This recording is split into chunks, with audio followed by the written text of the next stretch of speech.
In Chinese mythology and Taoism, after death, a person's soul splits into two parts. One goes up, called Hun.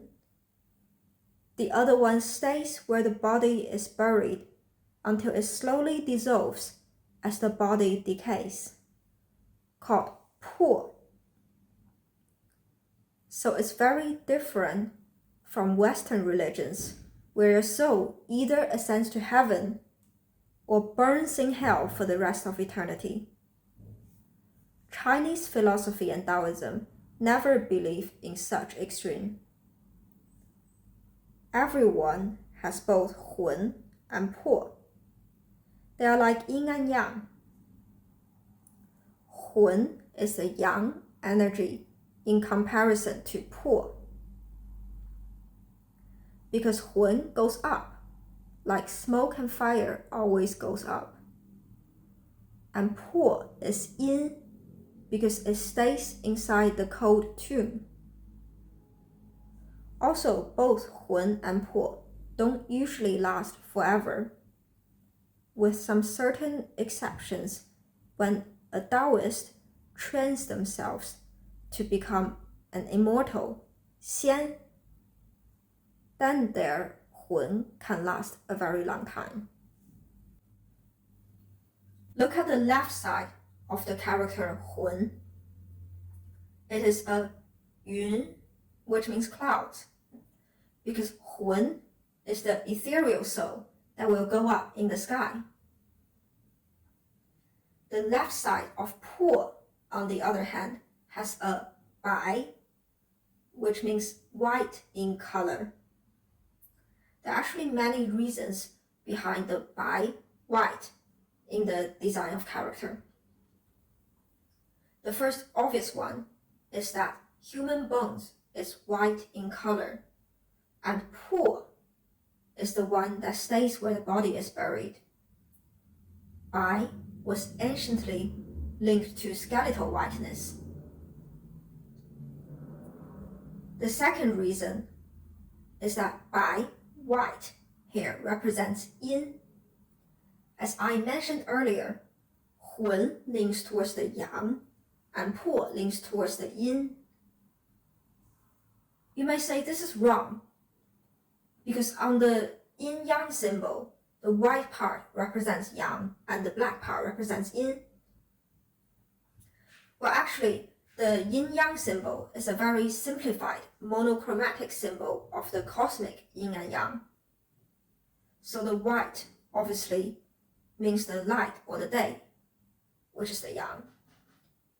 And the black, obviously, means the lack of lighting or the night, which is yin.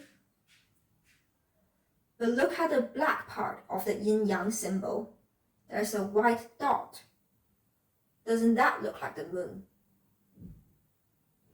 The color white, bai, means cosmic yang, but in a different context, it can mean earthly, yin.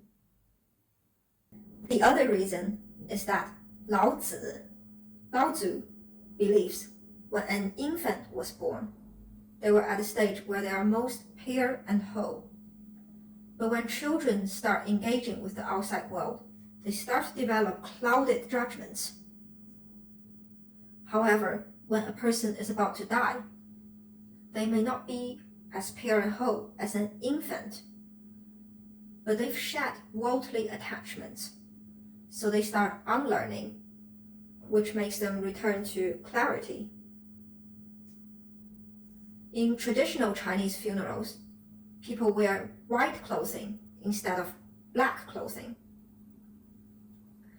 because white fabric in ancient times is supposed to be undyed fabric, which symbolizes purity. But do not confuse the purity here with the Western virginal purity, like the wedding dress. In traditional Chinese wedding, the brides don't even wear white. Taoists believe that an infant is pure because they haven't begun. A dying person is also pure because they finally let go. The infant is whole because of their ignorance. The dying person is whole because of their wisdom. You see, I think wearing white to a funeral is more ritualistic than wearing black to a funeral, because wearing black focuses more on mourning over losing someone. But wearing white is about showing respect for the dying person's wisdom. In Chinese traditions, the color white, 白, is associated with death and funerals, because in Chinese philosophy, dying is actually returning to the origin. Now that I've explained the left part of 魂 and 魄, I am going to teach you the right part of these two characters, which is a 鬼, which translates to ghost. 鬼 in Chinese is more like a haunted ghost.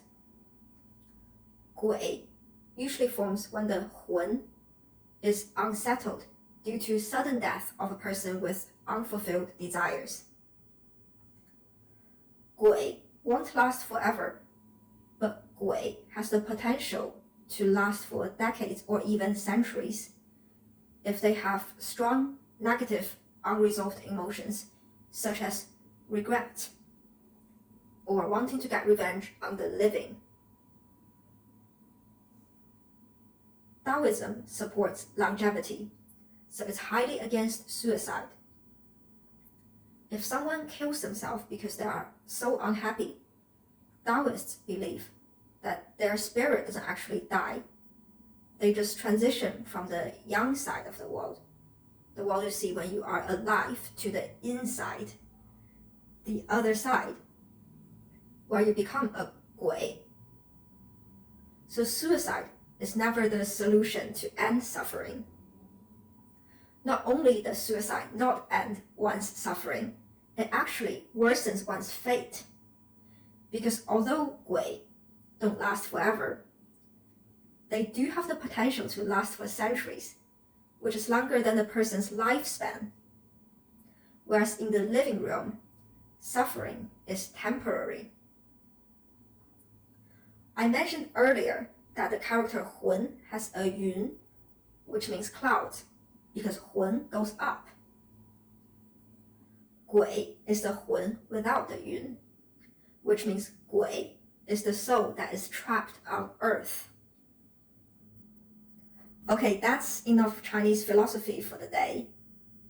I hope you enjoyed today's topic as much as it fascinates me. I do find Chinese characters to have a lot of symbolic meanings, and I've always been interested in discussing philosophy. That's why I'm so excited to share with you the deeper meaning of each Chinese character. Please tell me in the comments if you want more practical beginner level Chinese, or do you want more Chinese words combined with Chinese philosophy? Thanks for watching. See you next time. Bye.